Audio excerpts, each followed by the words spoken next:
Ljudje smo od nekdaj iskali vrelec mladosti, že stari Egipčani so se zatekali k raznim napojem, dietam in mazilom, podobno tudi starodavni Kitajci in druge družbe.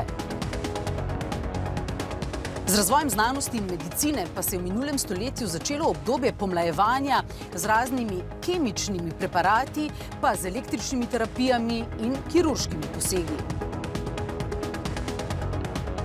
V zadnjem času pa smo z nastopom ere umetne inteligence in skokovitim napredkom znanosti in tehnologije po mnenju nekaterih že na pragu izjemno dolgega, zdravega življenja in morda celo nesmrtnosti. 47-letni Brian Johnson je najbolj prepoznaven biohacker, človek, ki gre v skrajnosti, da bi se pomladil. Letno za to zapravi več kot 2 milijona evrov. Najel je 30 zdravstvenih strokovnjakov in svoje življenje podredil pomlajevanju. Že ob zajtrku zaužije več 10 tablet. Vstaja ob 5. zjutraj, telovadi vsaj 2 uri na dan, tudi po 4 ali več. Vsakodnevno izvaja terapije z rdečo svetlobo in elektromagnetnim valovanjem. Leži v hiperbarični komori in podobno. Prehranjuje se večinoma s praški in veganskimi obroki, zadnjega zaužije ob 11. dopoldan. Vsak dan vzame več kot 100 različnih prehranskih dopolnil, eksperimentira z resnimi zdravili, sicer namenjenimi hudim obolenjem, izpostavil se je celo genski terapiji. And then my favorite part of the entire thing, I know I get to do the same thing tomorrow. Še zdaleč ni edini, praviloma premožni moški, kar tekmujejo, kdo se bo bolj pomladil. 61-letni Dave Pascoe je trenutno 6. na svetovni lestvici pomlajevanja, a trdi, da zapravi le 30.000 evrov na leto. When I was 30, I thought I was really, really old.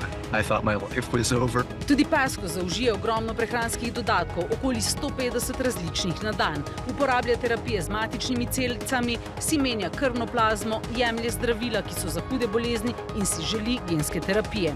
Prisega tudi na infrardečo svetlobo in ledene kopeli.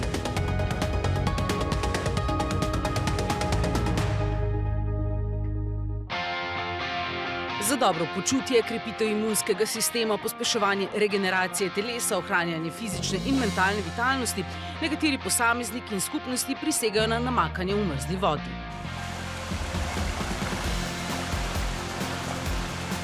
Vendar to ni za vsakogar, poudarja vodnica v ledeno kopel Jasna Julija Žontar. Je pa primerna za zdrave ljudi, ki se že tako ukvarjajo recimo z nekim športom, so aktivni, ki zdravo živijo. Zelo pomembna je priprava, ker je to vseeno nek šok za telo. Zato tudi v ledeno kopel ne hodimo sami, kar tako na pamet in na hitro. Vedno je super iti sploh z družbo ali pa da sta vsaj dva. Norvežani so z raziskavami že dokazali pozitivne učinke rednega izpostavljanja mrzli vodi, pravi. Da pospešuje cirkulacijo, da je boljši imunski sistem, da je boljše spanje. Tako imenovano knajpanje ponujajo praktično vsaki savni. Športniki tehnike na tej osnovi uporabljajo za hitrejše okrevanje. Do ekstrema pa jo je pripeljal Wim Hof. Cold water is amazing. Metoda je kontroverzna, saj lahko vodi v podhladitev, šok in nenadno smrt. Znanstveni dokazi so mešani. Marsikdo pa prisega tako na fizično kot psihično dober učinek ledenih kopeli. Zato so tudi del marsikaterega protokola za daljše zdravo življenje.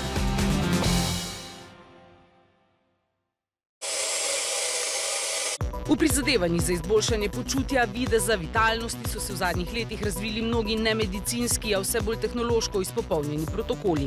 Na spletu sem zasledila tako imenovani Superhuman protokol. Kaj to je in kako poteka, so mi pojasnili v Centru za regeneracijo Elevate. Pri tem protokolu gre za celovit, napreden pristop k boljšemu počutju, pojasnjujeta vodji centra Jaka Bregar in Teja Forsthuber.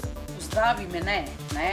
Ne, zdravi ne, ampak vseeno pomaga lahko pri nekih kroničnih zadevah, nespečnosti, izgorelosti. Čakajo me 4 terapije. Najprej elektromagnetna. Je odlično izhodišče, ker vpliva tudi na to, da naše celice postanejo bolj prepustne. Predvsej znana zadeva v bistvu v fizioterapiji, samo da je tukaj preoblikovana v malo bolj sofisticirano zadevo. Po 15 minutah nadaljujemo s kisikovo terapijo. Malo bomo dvignili puls, dvignili malo CO2, da potem naše celice lahko sprejmejo tudi več kisika. Preko kanile mi je naprava med poganjanjem sobnega kolesa dovajala 96% kisik.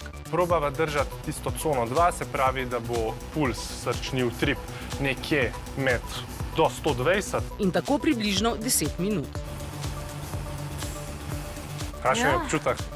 nos je bolj odprt. Zdaj me pa tole čaka. Tako, Ja. zdaj pa ledena kopel. Preoblekla sem se v kopalke, pred kopeljo pa sta me Jaka in Teja vodila še skozi pripravo in dihalne vaje. Še en vdih, dolg izdih, zadrživa. Vas kar povabim naprej v ledeno kopel. Okay. Bo nekdo z mano? Ja, seveda, vedno smo tukaj zraven. Date roke ob telo, da se naredi taka toplotna pregrada ob samem telesu. Tako, lahko, tako. Ja. Evo, zdaj pa Super. odločno, Bravo, super ti gre. počasi, lepo. Bravo.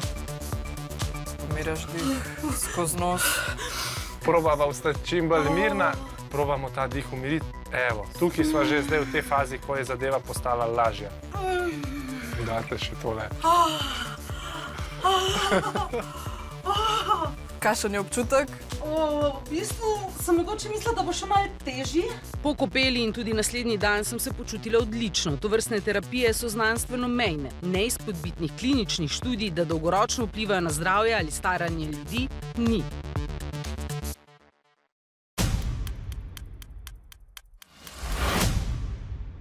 Iz biološkega stališča je staranje kopičenje poškodb v telesu, ki se potem odražajo kot slabšanje fizičnih in kognitivnih sposobnosti, pojasnjuje profesorica genetike in biotehnologije dr. Branka Javornik. Mehanizmi popravljanja nam namreč začnejo pešati. Kdaj in kako se to zgodi, pa je odvisno od naših genov in okolja. Ocena, koliko genetika prispeva k staranju pri nas navadnih smrtnikih, ne stoletnikih, je zelo različna, naprimer od 7 do 40%. Znanstveno je dokazano, da se bomo ob zdravi prehrani, rednem gibanju, dobremu spanju in kakovostnih medosebnih odnosih kasneje starali. Naša življenjska doba je dolga, kar je velik civilizacijski dosežek. V Sloveniji je pričakovana življenjska doba za dečke rojene leta 2023 slabih 79 let, za deklice pa skoraj 85 let. Samo 80% od te življenjske dobe smo zdravi. Področje biologije staranja se v zadnjem času intenzivno razvija in se usmerja v to, da bi se bolezni, rak, diabetes, srčno-žilne in nevrodegenerativne bolezni razvile čim pozneje. Če 80 let živiš, ampak da si 79 let zdrav, 1 leto pa bolan. To je ideja. Ne, da živiš 80 let, pa si 60 let zdrav, 20 pa bolan. To ni v redu. Ne? Vlaganja v raziskovanje dolgoživosti so v zadnjih letih zelo velika. Veliki denarji grejo to not, predvsem od filantropski denar in pa od kriptovalut. A klinične študije so še vedno omejene na miši in druge poskusne organizme. Poleg tega imamo pa tudi zdaj tako imenovane poskusne organizme v obliki milijonarjev. I am now officially genetically enhanced human. I'd say the worst outcome was using human growth hormone. In če so ti posegi skupaj z morebitnimi in v nekaterih primerih skoraj zagotovljenimi slabimi stranskimi učinki zaenkrat rezervirani za bogataše, vse kaže, da bodo bolj osnovne različice protokolov za dolgoživost kmalu na voljo tudi srednjemu sloju.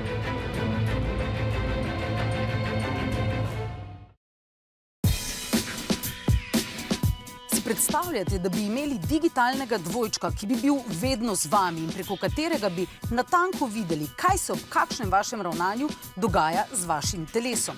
Ne, to ni znanstvena fantastika, pač pa aplikacija oziroma platforma, ki so razvili v podjetju NU, ki ga vodi slovenski doktor biotehnologije Enej Kuščar. Lahko samo naložimo podatke iz neke prakse, iz neke klinike, kakorkoli, ali pa dejansko naredimo sveže testiranje. Posameznik dobi takšno škatlico za odvzem sline in blata, krimo odvzamejo v njihovem partnerskem laboratoriju, analize potem opravijo na Nizozemskem in jih vnesejo v aplikacijo in na osnovi znanstvenih in strokovnih dokazov oblikujejo načrt, kako izboljšati zdravstvene parametre in upočasniti staranje. Te suplementi za tebe, ta hrana za tebe, te aktivnosti, tisto pa ne, zaradi tega, ker to pa to in če te zanima, zakaj, člane. In cena takšnega biološkega testiranja? Od 300 do približno 1200 evrov, odvisno od izbranega paketa in obsega testiranja. Probavamo celice, pa organe, pa telo spraviti pa v njihovo optimalno stanje mladostniškega delovanja. Na individualni ravni tovrstne platforme uporabljajo biohackerji. Vsak posameznik je pravzaprav eksperiment zase. Skoraj nič od teh intervencij nima še do zdaj tistih randomiziranih, dvojno zaslepljenih kliničnih študij, ki bi potekale, 20 let, da se vidi pri nekomu za longevity. Tukaj je malo ta dilema. Tudi sam ima svoj protokol. Osebno jaz tudi jemam 70 plus suplementov dnevno in namen se strašansko pozna. Nujno se je zavedati, da so lahko recimo prehranski dodatki, ki jih uporabljajo biohackerji, kot je Brian Johnson, za drug tip človeka tudi zelo nevarni. Dobili smo celo par uporabnikov, ki so bliže kot biohackerji. Se je izkazalo, da imajo v krvi recimo take mega doze določenih suplementov, ki so bili kancerogeni. Kje so pa to dobili? Iz Amazona v Ameriki so nabavljali, zaradi tega, ker pač tam je to toliko neregulirano. Zato je potrebno te stvari početi v sodelovanju s strokovnjakom, zdravnikom. Mi trenutno zelo veliko sodelujemo v bistvu predvsem z klinikami, z wellness centri, kjer je v bistvu pooblaščen strokovnjak, ki pa uporablja našo platformo skupaj s klienti.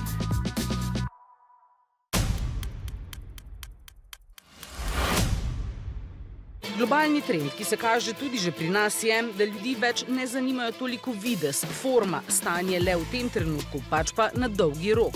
Da poskušamo sebe držati v top formi telesno, mentalno, spolno, čim dlje, saj smo tudi aktivni vedno dlje časa, pravi plastični kirurg dr. Amadej Lah. Če si star 60 let in nisi sposoben športati in biti aktiven, te ljudje jemljajo že kot za odpis. Zato svoje delovanje in poslovni model zasebne klinike usmerja tudi na področje dolgoživosti. Res gledamo človeka iz preventivnega vidika in kako ga vzdrževati v nekem top performansu. Kot dopolnitev praks sodobne medicine, ki v primeru bolezni ali kakšnih stanj absolutno ostaja prva linija zdravstva. Vemo pa, da obstajajo nova znanja, ki lahko to dopolnjujejo, dodaja, še preden nam izvidi pokažejo, da smo bolni. V sodobnem času vemo, da tudi te izvidi, ki na videz izgledajo nič, dajo pomembne informacije, ker imamo v to vpleteno umetno inteligenco, ki pa iz teh na videz zdravih izvidov izlušči še nekaj več. To, kar že dolgo časa poznamo kot menedžerske preglede, se razširi na več faktorjev, ki dajo celotno sliko o posamezniku, ki ga zdravniki in drugi strokovnjaki potem vodijo skozi zanj najboljšo zdravstveno preventivo, tudi glede prehrane in gibanja. Ne moramo iti vsi na keto dieto, ne moramo iti vsi na ne vem kaj, isto, ko ne moramo iti vsi zdaj v fitness pa dvigovati 150 kg. Pravi Blaž Mihev, osebni trener in prehranski svetovalec v kliniki 360. Nekako so ljudje tudi ugotovili, da je ta neka funkcionalna vadba, ki bolj podpira naše vsakodnevno življenje, da je v bistvu dosti bolj pomembna, kot pa neko pod narekovajo fitnesiranje. Pri skrbi za to, da bomo dolgo vitalni, je ključno tudi dihanje in raztezanje. Z določenim načinom vadbe lahko zelo spodbujamo hormonsko funkcijo, na primer s počepi. Lahko izvaja samo zato, da pač narediš počep, lahko ga pa izvaja zato, da recimo spodbudiš hormonsko funkcijo. In to narediš zelo preprosto, namesto da narediš navaden počep, narediš počep z skokom.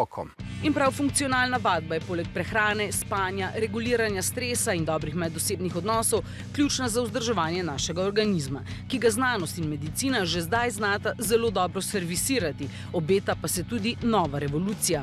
3D printanje novega srca, na primer, ni več znanstvena fantastika. Malo bojo transplantacije najprej v prašičke in čez nekaj let v človeka. Ampak osnova, torej naš organizem, bo moral biti čim bolj vitalen, da bomo lahko zgolj menjali ključne dele.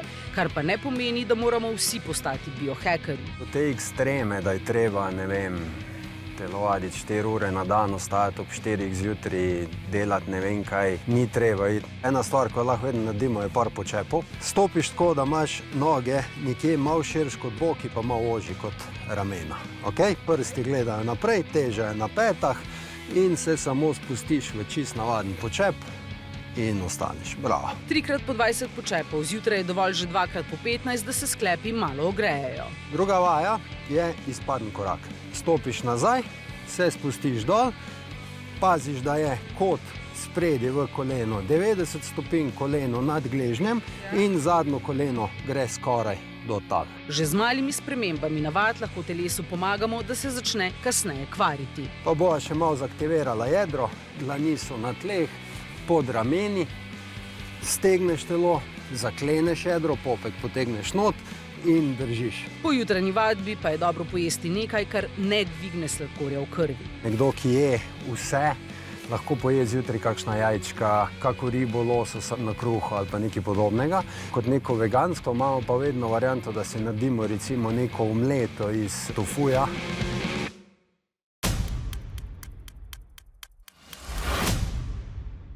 Moja Moja izkušnja s Superhuman protokolom je bila zelo dobra. Ledeni kopeli je sledila še terapija z rdečo svetlobo. Pospeši krvni obtok, tvorba kolagena se v telesu poveča, deluje tudi posledično na kožo, lasišče.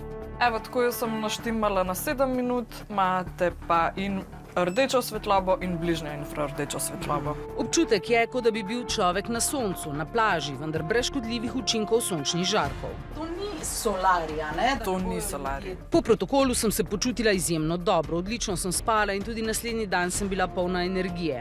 Tovrstnih znanstveno mejnih metod je danes precej. Vemo, da obstajajo kisikove komore, hiperbarične komore, krioterapije, savne, obstajajo laserji, 1000 stvari. In kaj od tega deluje, je vedno vprašanje. Seveda, vsak proizvajalec bo hvalil delovanje svojega, obstajajo študije za določene aparature. Kaj na dolgi rok deluje, ne vemo, ampak vsekakor, če nekaj vpliva na počutje, jaz ne vidim nobene slabe stvari. Superhuman protokol bi pravzaprav lahko izvajala tudi doma. Če recimo delamo na vrtu, na svežem zraku, na sončen dan, hodimo po zemlji, tudi kdaj bosi in se doma okopamo ali stuširamo z mrzlo vodo, so učinki pravzaprav isti. Mnogi pa pri današnjem tempu življenja zato nimajo možnosti, predvsem časa. Celoten postopek s 4 terapijami je trajal dobro uro, cena pa 80 evrov. Če greš ti v nek postopek, ki ti da energijo, ki te dvigne, ki ti da boljši občutek, absolutno delaj to. Ampak ne bo pa pač indikacija teh aparatur ustrezna. Ne obljubljajo ničesar, kar pa ne morejo zagotoviti. Je pa vse več dokazov, da bomo živeli bistveno dlje zaradi zdravil, ki se razvijajo, terapij z matičnimi celicami in genskimi terapijami. So možnosti, to je možnost. Ni rečeno, da bo. Je kar nekaj učinkovin, ki se kažejo zanimive, ker definitivno podaljšajo življenje, ni pa to še preizkušeno na človeku. Trenutno je najstarejša oseba živela do 122 let in pol. Po nekaterih ocenah pa bo že čez kakšnih 20 let možno doseči starost do 150 let, pravi doktorica Javornik. Ne morem to reči za sigurno, ampak ocene so. Nadaljevanje jutri v fokusu. Sem skozi fit, pa sem povedal, da imam 33% body fata. Metformin naj bi zaščitno deloval tudi pri določenih vrstah rakov. Se te cene dejansko gibljajo tam okrog 1200 evrov pa do 4000 evrov. Bo hitreje, kot si ljudje mislijo. To je le prvi del naše zgodbe o tem, kako daleč smo z razvojem zdravila proti staranju, kdaj bi lahko bilo na voljo, kdo si ga bo sploh lahko privoščil in pa kako bi lahko to vplivalo na zdravstveni sistem, farmacevtsko industrijo in družbo nasploh, pa v jutrišnjem nadaljevanju, ko bomo pogledali tudi, kaj sploh zares deluje in pa kako se izogniti prevaram na tem področju.